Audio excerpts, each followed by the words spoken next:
was het definitieve einde van het papieren tijdperk. Beeldwin 1990, komst van de Kruispuntbank, netwerk van de sociale zekerheid ontstaat en we beginnen te experimenteren en te werken aan elektronische gegevensuitwisseling. Begin van de jaren 90 waren het papieren die overgetikt werden. Er was een eerste stap gezet om dat over te zetten naar een elektronische aangifte via magneetbanden. Het intranet van de sociale zekerheid wordt rond 2000 opengegooid richting het wijde internet om op dat ogenblik voor het eerst de Dimona-aangiftes mogelijk te maken. En dan komt 3 jaar later die grote, zware DMFA-aangifte. Ja, dat betekende dat alles elektronisch werd. Ik was op dat ogenblik minister van Sociale Zaken. Maar ik was natuurlijk niet de eerste minister van Sociale Zaken die daarmee bezig was. Eigenlijk, als je teruggaat in de geschiedenis, zijn er hele belangrijke stappen gezet al door Jean-Luc Dehaene destijds. Vervolgens door minister Busquin, vervolgens door mijn voorgangster Magda de Galan. Maar als minister van Sociale Zaken was ik inderdaad, als het ware, aanwezig toen, 20 jaar geleden, de multifunctionele aangifte echt gelanceerd werd. En dit was een ongelooflijk belangrijk moment. Ja, we zaten in een situatie waar de werkgevers dezelfde realiteit, dus loon- en arbeidstijden, moesten aangeven aan verschillende instellingen van sociale zekerheid, telkens opnieuw en telkens geïnterpreteerd volgens andere regelgeving. En de werkgevers moesten dus enorm veel instructies lezen om die realiteit om te zetten naar iets wat ze moesten aangeven. En het idee is gekomen om te zeggen, waarom vragen we niet gewoon de realiteit op en doen we de juridische interpretatie zelf? Je zou denken, ja, dit is het vervangen van papierwerk door digitale communicatie. Dat is onder meer het vervangen van papierwerk en dat is heel goed. Maar DMFA was veel meer dan dat. Het was eigenlijk een radicale stap vooruit in administratieve vereenvoudiging. Om te beginnen omdat je eigenlijk aan werkgevers zegde, stuur ons gewoon feiten op. Loongegevens, arbeidstijdgegevens. De verwerking van die feiten, die doen de instellingen wel op basis van een eenvormige aangifte, multifunctioneel. Dit is eigenlijk radicaal vereenvoudigen, omdat die werkgever alleen maar een aantal feiten moet inleveren, digitaal, maar bovendien omdat hij dat doet voor de hele groep van de sociale zekerheidsinstellingen.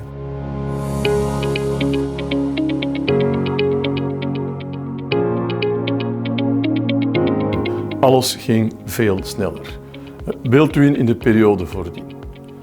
De RZ-aangiftes kwamen toe op magneetbanden. Die magneetbanden moesten netjes ingelezen worden.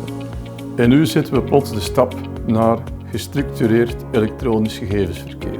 Een aangifte komt binnen en binnen de 24-48 uur is ze verwerkt. Dan zie je dat uw kwartaal ongeveer 1-2 dagen na het einde van de aangiftetermijn volledig verwerkt was. Dat is het moment dat we er voordien nog moesten aan beginnen. Die had ook tot gevolg dat de instellingen van sociale zekerheid niet die gegevens telkens opnieuw moesten controleren, moesten overtikken. We hebben de controleprogramma's gegeven aan de werkgevers, zodat ze de kwaliteitscontrole konden doen vooraleer dat ze de gegevens doorgaven. Dit heeft ertoe geleid dat het aantal fouten van 30 tot 40% sommige kwartalen verminderd is naar minder dan 2%. Om te beginnen denk ik dat er echt een vliegwiel-effect is geweest in termen van verdere digitalisering en investering ook in ICT. De RZ bijvoorbeeld is ook wel gedwongen geweest om enorm te investeren in ICT, is daar denk ik ook zeer succesvol mee geweest. En dat is een verhaal dat ook niet af is. Ook vandaag moeten wij blijven investeren in ICT, maar als je ziet hoe intensief het werk van de RZ is en ook de andere overheidsinstellingen van sociale zekerheid aan informatica, ja, dat is natuurlijk op zichzelf een heel belangrijke impact op die instellingen. DMFA betekende dat alle instellingen van sociale zekerheid voortaan dezelfde taal gebruikten. Gegevens van de RZ allemaal konden hergebruiken.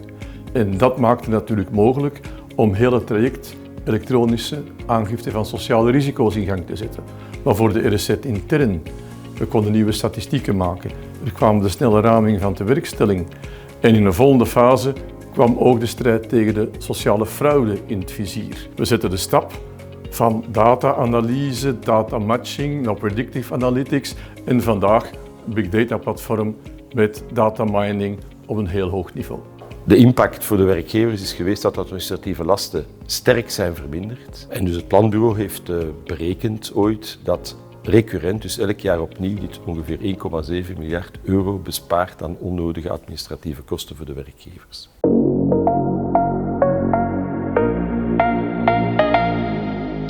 Het is een hele uitdaging geweest op technisch vlak. Het was een volledig nieuw systeem, dus er moesten volledig nieuwe toepassingen, volledig nieuwe databases gemaakt worden. En de grootste uitdaging was 230.000 werkgevers meekrijgen in die hervorming.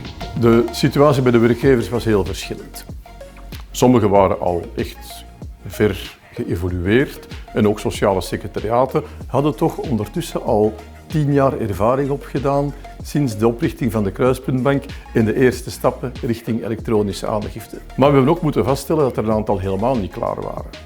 XML werd de nieuwe standaard en we beseften heel vlug dat een aantal ondernemingen dat niet onder de knie hadden. Dan hebben we beslist om in alle provincie-hoofdplaatsen van België zelf lessen XML te gaan organiseren, om op die manier iedereen mee te krijgen in het traject van verandering.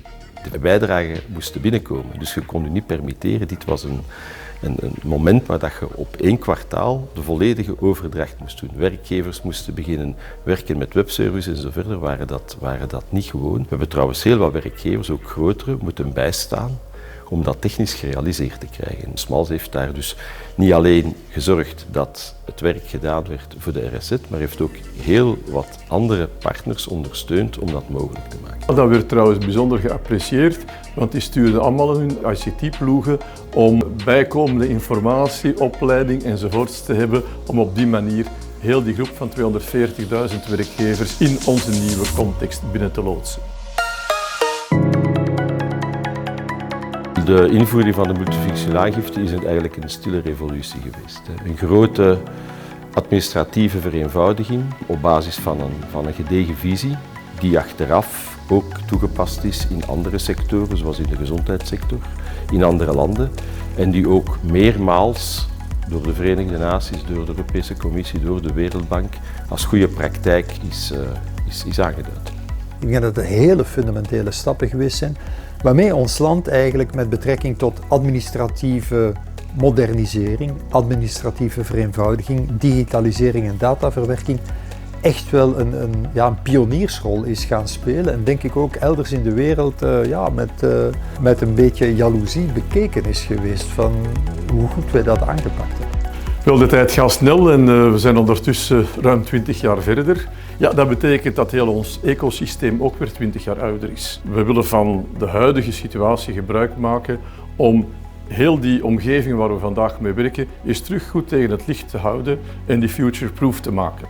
En op die manier ervoor te zorgen dat de instellingen van sociale zekerheid ook klaar zijn voor de volgende decennia met nieuwe technologische mogelijkheden, met nieuwe ontwikkelingen, met nieuwe inzichten. En dat is het verhaal van eGov 3.0.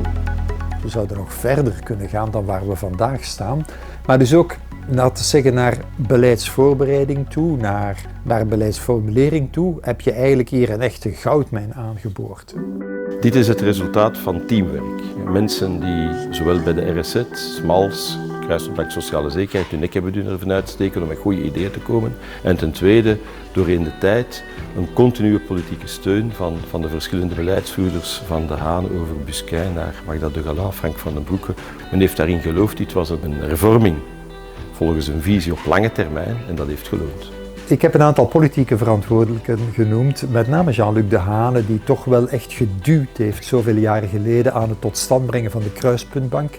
Tegen ook politieke weerstand in, je moet dat niet onderschatten, er was ook weerstand politiek. Er waren mensen die schrik hadden van een soort van mammoetorganisatie, een beetje Big Brother angsten, onterecht denk ik, dat is ook gebleken. Maar er waren niet alleen de politici. Er waren ook mensen als Frank Robben, Koen Snieders en vele anderen. Ik doe onrecht aan mensen door ze niet allemaal bij naam te noemen. Maar er zijn mensen voor wie dat echt het levenswerk is geweest wat we hier tot stand hebben gebracht. En ik denk dat we die mensen, ambtenaren, leidende ambtenaren, bijzonder dankbaar moeten zijn daarvoor.